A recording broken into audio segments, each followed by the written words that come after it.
네, 2024년 11월 9일 이정훈입니다. 오늘 서울 시내에서는 민노총 등이 정부 비판 집회를 가졌습니다.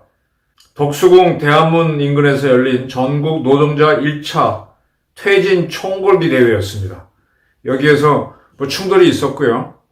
여기에는 민주노총, 전국 민중행동, 진보대학생넷 등 참여하는 윤석열 정권 퇴진운동본부가 주최했고, 여기서 11명이 어쩌고저쩌고 했습니다. 이런 집회에 이재명 민주당 대표도 참여했고, 민주당도 다 참여했습니다. 어쨌든 이제 힘으로 윤석열을 하야시키겠다는 움직임이 또 시작이 됐죠. 윤석열을 하야시키고 하는 게 그들로서는 유리하니까 계속 믿어보실 겁니다. 민노총이라고 하는 단체는 우리나라 대기업 노조들이 가입해 있어갖고 그 맹원비가 굉장히 많습니다. 극단적으로 하면 매달 거액의 돈을 쓰지 않으면 돈을 주체를 못해요. 시위를 하게 되면은 많은 차량과, 오늘도 저녁에 제가 서울 덕수궁 부근을 지나서 운전을 했는데 밤 9시가 넘은 시각인데도 여전히 소리가 들리고 경찰도 많고 그랬습니다. 힘으로 밀어붙이려고 하겠죠. 인민민주주의를 하려고 합니다. 근데 여기에 대해서 조금 한동훈 국힘당 대표의 행동이 좀 그래요. 김건희 여사 문제에 대해서 사과하라 하라고 할 때는 목소리를 냈었죠. 그리고 이제 이러한 집회가 열리는 것에 대해서 한동훈 대표가 그건 민주당과 민노총 이런 거 하는 건 아니다라고 얘기는 했습니다. 근데 그 강도의 문제죠. 예를 들어 좌파단체하고 민주당에서 김건희 특검, 윤석열 퇴진 이런 걸 주장하는 것과 같은 뉘앙스로 여당 내에 있는 당대표가 얘기하는 거는 임팩트가 굉장히 큽니다. 그래서 어떻게 보면 윤석열 기자회견도 있었고, 윤석열 대통령 지지율이 떨어진 면도 있고, 그것 때문에 꼭 그런 건 아니지만 하여간 같이 갔었죠. 근데 이제 민노총과 민주당이 저런 집회를 하는 것에 대해서 한동훈 대표가 기자들한테 얘기하는 형식으로만 하는 거는 그건 결이 다릅니다. 이제 한동훈 대표도요, 거리 투쟁에 대해서는 거리 투쟁으로 나와줘야 됩니다. 지금 보수단체들은 나와서 거리 투쟁을 하면서 좌파들과 싸우는데 국힘당은 안 움직여요. 이게 바로 웰빈 정당이고 거기 정치인들이 나약한 정치인이라는 얘기입니다.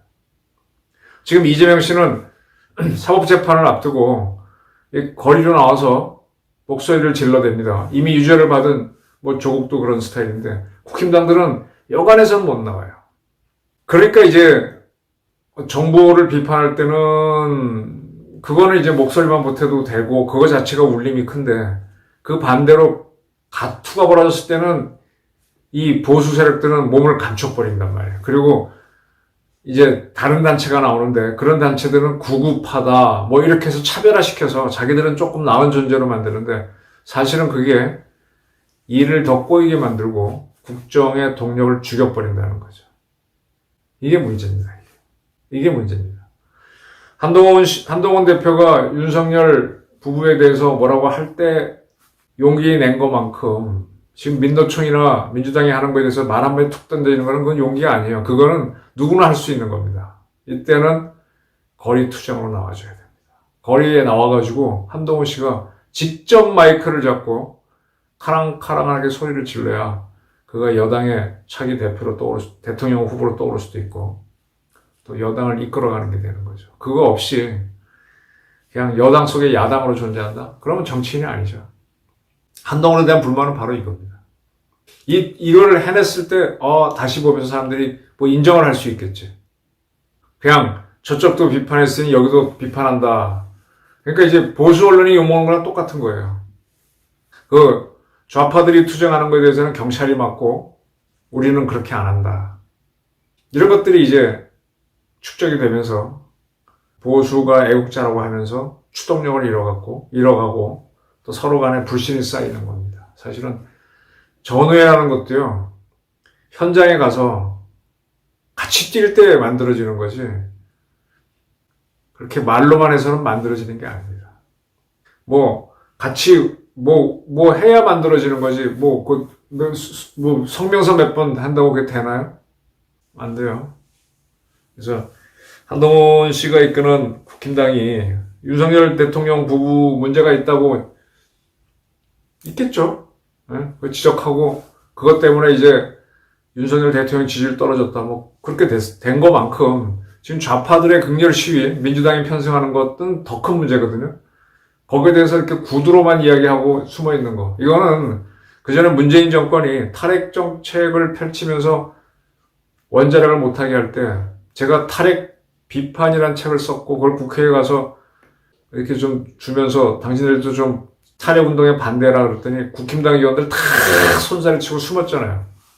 그러다가 윤 대통령 당선되니까 다 친핵으로 돌아가지고 뭐 지들이 다 한 것처럼 나오는데 정말 투쟁이 필요한 순간에는 다 숨어 있었잖아요. 그리고 지금 와서는 자기들이 뭐 한 것처럼 다 뭐 한자리들 하고 있고. 한동훈 씨는 좀 달라야죠.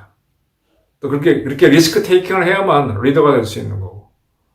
여기서 빠지고 저기서 하고 뭐 어떻게 돼. 한동훈 씨가 이제는 기동전을 해야 될 때입니다. 그람시 이런 대로 진지전을 할 때가 아니라 거리로 나와서 좌파하고 싸워야 돼. 지금 좌파들은 트럼프 당선 이후에 동력이 죽었기 때문에 다시 일으키기 위해서 애를 쓸 거고 이재명 재판이 조만간 다가오잖아요. 그것도 부담스러우니까 이제 최대한 밀어붙일 텐데 여기에 대해서 전략적인 선택을 해서 국힘당 의원을 끌고 나와가지고 투쟁을 해야 됩니다. 그 과정 없이 여권을 끌고 나간다?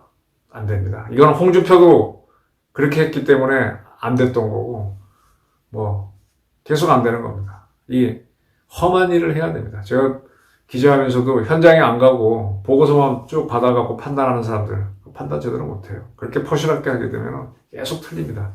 어쨌든 현장에 쫓아가서 거기서 소리 지르고 싸우면서 싸움이 벌어지면 싸우고 또 지켜보는 건 지켜보고 그렇게 해야 되죠. 한동훈은 거리로 나와라. 반좌파 투쟁의 선봉이 되라. 그렇지 않으면 당신은 국힘당을 이끌기에는 부족할 것이다. 오늘의 주제입니다. 감사합니다.